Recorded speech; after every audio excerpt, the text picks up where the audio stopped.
Everything you know about Star Wars is wrong. On today's video, lightsaber color meanings.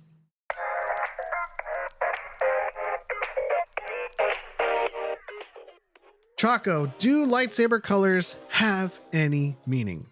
Yes. Intrinsically. Sorry, I know it's not what you're looking at saying, but no, the meanings that most people ascribe to them is utterly false. They have meaning in such that if the crystal bonds with you, it'll take a color, but that color doesn't inherently mean a specific thing. When Ahsoka was young, she didn't mostly use the Force because she had 2 green lightsabers. And by the way, her 2 green lightsabers weren't the same color. Yep. Quinlan Voss had a green lightsaber. He was not mostly Force-based. He's a very physical dude. Yeah, and then we're filming this live right now, and we do have actually pertinent statements in the chat that kind of lends to why we are saying or doing a video on this.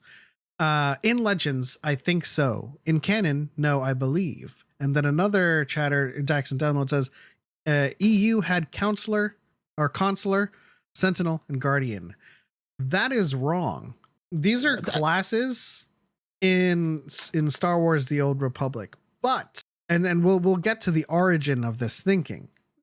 If you were to create a Sentinel, a Consular, a Sage, a Shadow, any type of class, a Marauder, Assassin, it didn't matter because you could change your color, your lightsaber. You could be a Consular and use an orange crystal. You could be a Sage and use a blue crystal. But where did that come from, Choco? I mean, the oldest origin of it was the tabletop RPGs for Star Wars back in the day. And the only reason any of those names were ascribed something was so that you could put skill points and do things differently, right? Yes. That was never an actual part of Star Wars. Now, in KOTOR, you would actually go to the Jedi Enclave on Dantooine, and you would take a test and you would answer questions. And if it turned out you were going to use be more physical, then you would get a blue lightsaber and they'd say you're a Guardian. And then you could get a green one, they'd say you're a Consular, and all that. And of course, this is all in the expanded universe. But did those actually have any meanings?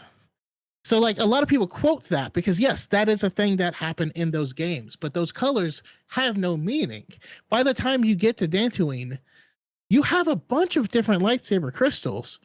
I still used one yellow one and one purple one throughout that entire thing. They hand you a crystal and you don't have to use it. So basically, if you saw someone with a blue lightsaber, you still didn't know how they were going to fight because there's no requirement. There's nothing actually linking this to that. Yeah, makes perfect sense. The only crystal, the only color in canon or in Legends, if we're thinking about truly substantial narrative statements, because we can't take statements from interviews as canon or otherwise, is a yellow lightsaber. And even then, it does not have a particular meaning that remains the same across each person. The meaning of a yellow lightsaber within the order was that of detachment from identity, where you would serve as a Jedi Temple guard and you would wear a mask, and that made you a guard. But it did not have an intrinsic meaning as to who you were, because of course that the entire ritual of detaching yourself from your identity.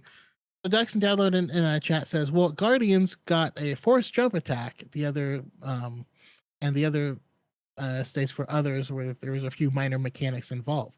And you're right. There's differences between the classes that you could select in the video game, but your lightsaber color has nothing to do with any of that. Yeah, you could change that color and still get that jump attack. Could you imagine if you swapped to a green lightsaber and you tried to jump and it was like, nope. No, you have to go back legs to blue. Don't work.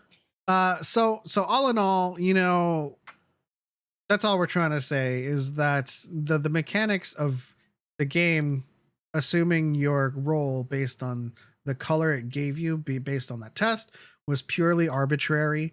You could always change your color, and changing your lightsaber color did not affect the gameplay of your class when moving forward. And the only meaning that was attributed to any color was yellow as a temple guard for identity. Now, I do have a question for you, though, Element. And it's coming from Blue Eagle Gamer, or I'm rephrasing it when he's saying into a question. Doesn't the non-canon show Visions have an episode toying with the idea of color reflecting the user? Not making an argument, just forgot. And so yes, that's the Ninth Jedi from season 1 of Star Wars Visions. And it was one of my favorite episodes. I thought it was amazing, personally. But I'm curious how you feel about the concept that was introduced in that, where it's like it's a Jedi mood ring.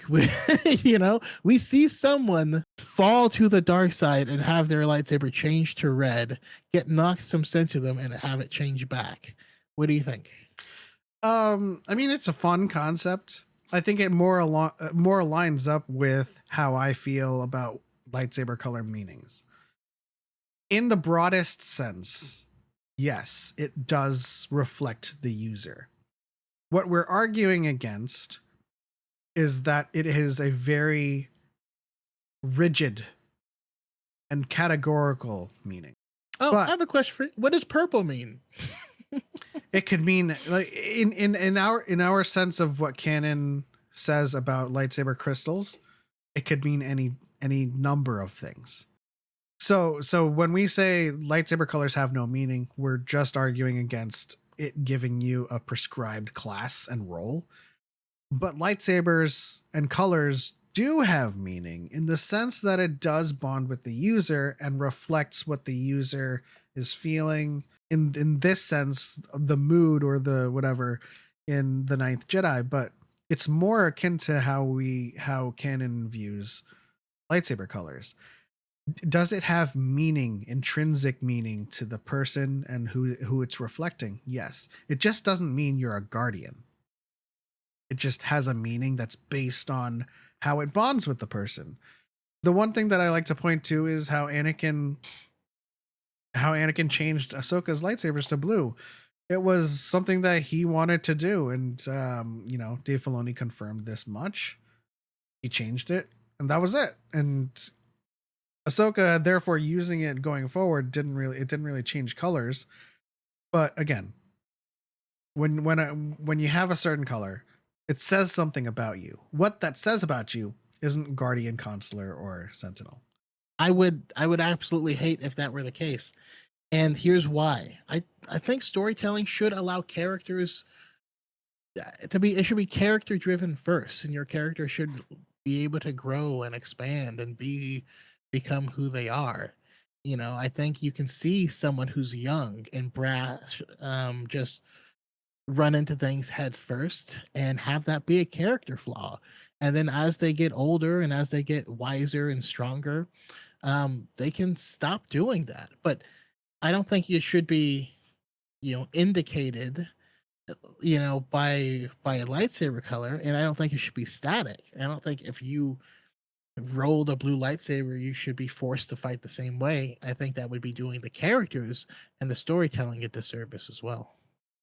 Yeah, and not to be facetious, but that would mean in the battle at Petranaki, if someone threw a lightsaber at Anakin for him to just use temporarily and it wasn't his color, he'd be like, "Dude, I can't use this. I'm a guardian."